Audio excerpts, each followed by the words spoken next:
Parmi les principaux secteurs qui devraient bénéficier de ce vaste plan d'aide, il y a le secteur aérien.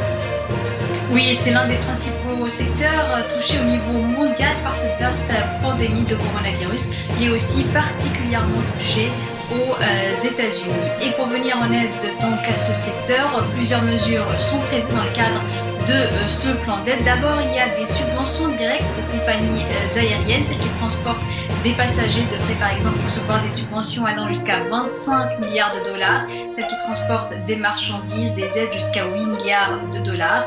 Et les aéroports ne sont pas non plus oubliés, une enveloppe de près de 10 milliards de dollars de subventions. Au-delà des subventions, il y a aussi des prêts de près de 29 milliards prévus pour les compagnies du secteur. Et bien sûr, le constructeur d'avions Boeing devrait recevoir plusieurs milliards de dollars sous la forme de prêts et d'aides. On évoque le chiffre de 17 milliards, des précisions sont attendues.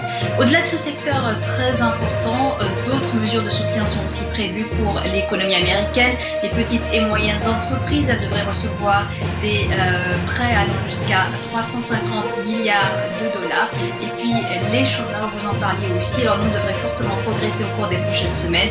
Ils devraient recevoir des aides jusqu'à 250 milliards de dollars. Alors, le système de santé n'est pas oublié non plus dans ce vaste plan de soutien à l'économie américaine. Jusqu'à présent, au moins 100 milliards de dollars prévus pour les hôpitaux et le système de santé. Et puis, les ménages américains devraient recevoir un soutien direct, un chèque qui devrait leur arriver. Par foyer, on pourrait arriver à un chiffre allant jusqu'à 3 000 dollars, bien sûr en fonction de la composition, de la taille de chaque foyer. Donc, c'est une enveloppe de près de 500 milliards de dollars. Alors, l'objectif de tout cela, c'est d'éviter une très forte récession de l'économie américaine, que cette récession ne soit violente, mais bien sûr, l'économie américaine, comme d'autres économies avancées, ne pourront pas échapper à la récession. L'agence Moody's prévoit par exemple à ce stade une baisse du PIB de 2% pour 2020. L'objectif, c'est donc que cette récession soit la moins violente possible.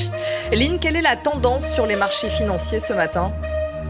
Alors, en Asie, on a eu d'abord mardi et mercredi 2 séances de forte progression parce qu'on avait déjà anticipé ce plan de soutien à l'économie américaine. Aujourd'hui, retour dans le rouge, la baisse était de mise. On l'a vu par exemple à la bourse de Tokyo, elle avait progressé de 7% mardi, de 8% mercredi.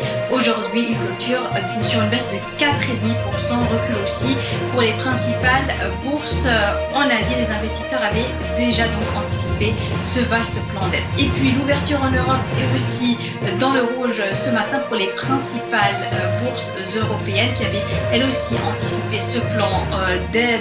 Donc, ce qui revient aujourd'hui, ce sont les craintes face aux risques sanitaires et aux conséquences économiques de cette pandémie de coronavirus.